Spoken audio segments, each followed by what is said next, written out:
ಓಂ ಶ್ರೀ ಗುರುಭ್ಯೋ ನಮಃ. ಹರಿ ಓಂ.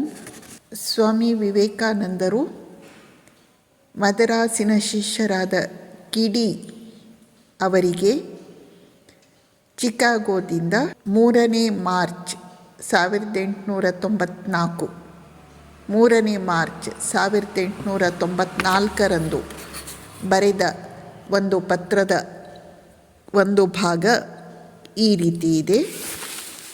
ಪ್ರತಿ ಜೀವವು ದಿವ್ಯವಾದುದು. ಅದು ಬ್ರಹ್ಮ ಸ್ವರೂಪವೆಂದು ನಾವು ನಂಬುತ್ತೇವೆ. ಪ್ರತಿ ಜೀವವೂ ಕೂಡ ಅಜ್ಞಾನದ ಮೋಡದಿಂದ ಕವಿದುಕೊಂಡಿರುವ ಸೂರ್ಯನಂತೆ. ಒಂದು ಜೀವನಿಗೂ ಮತ್ತೊಂದು ಜೀವನಿಗೂ ಇರುವ ವ್ಯತ್ಯಾಸವು ಜೀವನನ್ನು ಮುಚ್ಚಿಕೊಂಡಿರುವ ಮೋಡದ ತರತಮದಲ್ಲಿದೆ. ಕೆಲವೆಡೆ ಮೋಡದ ಆವರಣ ಮಂದವಾಗಿರುವುದು, ಕೆಲವೆಡೆ ಮೋಡದ ಆವರಣ ತೆಳುವಾಗಿರುವುದು. ತಿಳಿದೋ ತಿಳಿಯದೆಯೋ ಈ ಭಾವನೆಯೇ ಸರ್ವಧರ್ಮಗಳ ತಳಹದಿ ಎಂದು ನಾವು ನಂಬುತ್ತೇವೆ. ಭೌತಿಕ, ಮಾನಸಿಕ, ಆಧ್ಯಾತ್ಮಿಕ ಪ್ರಪಂಚದಲ್ಲಿ ಮಾನವನ ಉನ್ನತಿಯ ಸಮಗ್ರ ಚರಿತ್ರೆಗೂ ಇದೇ ವ್ಯಾಖ್ಯಾನ, ಇದೇ ಸಮಾಧಾನ. ಒಂದೇ ಆತ್ಮವು ಉಪಾಧಿಗಳ ಭೇದಗಳ ಮೂಲಕ ಪ್ರಕಾಶಿಸುತ್ತಿದೆ. ಇದೇ ವೇದಗಳ ಸಾರವೆಂಬುದು ನಮ್ಮ ನಂಬಿಕೆ. ಪ್ರತಿಯೊಬ್ಬನೂ ಇತರ ಜೀವಿಗಳನ್ನು ಶಿವನೆಂಬ ದೃಷ್ಟಿಯಿಂದ ನೋಡುವುದು ಅವನ ಕರ್ತವ್ಯ. ಅದರಂತೆ ಆಚರಿಸಬೇಕು. ಇದು ಅವನ ಧರ್ಮ. ಹಾಗಲ್ಲದೆ ಇನ್ನೊಬ್ಬರನ್ನು ದ್ವೇಷಿಸುವುದಾಗಲಿ, ಅಲ್ಲಗಳೆಯುವುದಾಗಲಿ, ನಿಕೃಷ್ಟ ದೃಷ್ಟಿಯಿಂದ ನೋಡುವುದಾಗಲಿ ಅಥವಾ ಇನ್ನೂ ಯಾವ ವಿಧದಿಂದಲೇ ಆಗಲಿ ಹಿಂಸಿಸಕೂಡದೆಂಬುದು ನಮ್ಮ ನಂಬಿಕೆ.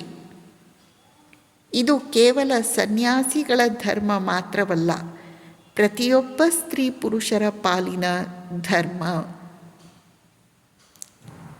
ಇಲ್ಲಿನ ಮುಖ್ಯಾಂಶ, ಪ್ರತಿಯೊಬ್ಬರೂ ಬ್ರಹ್ಮವೇ ಆಗಿದ್ದಾರೆ. ಆದರೆ ಅಜ್ಞಾನದ ಮೋಡ ಕವಿದುಕೊಂಡಿರುವುದರಿಂದ ಗೊತ್ತಾಗುತ್ತಿಲ್ಲ. ವ್ಯಕ್ತಿಯೂ ಬ್ರಹ್ಮನೇ ಆಗಿದ್ದಾನೆ. ಅಜ್ಞಾನದ ಮೋಡ ಕವಿದುಕೊಂಡಿರುವುದರಿಂದ ಅವನು ಬ್ರಹ್ಮ ಎಂದು ಗೊತ್ತಾಗುತ್ತಿಲ್ಲ. ಹೇಗೆ ಸೂರ್ಯನನ್ನು ಮೋಡ ಕವಿದಿರುವಂತೆ ಹಾಗೆಯೇ ಅಜ್ಞಾನದ ಮೋಡ ಇವನನ್ನು ಕವಿದುಕೊಂಡಿದೆ.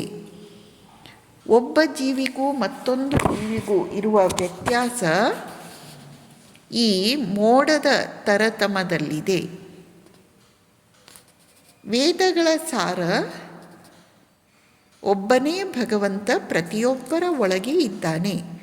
ಆದ್ದರಿಂದ ನೀವು ಪ್ರತಿಯೊಬ್ಬರನ್ನು ಶಿವ ಎಂಬ ದೃಷ್ಟಿಯಿಂದ ಕಾಣಬೇಕು.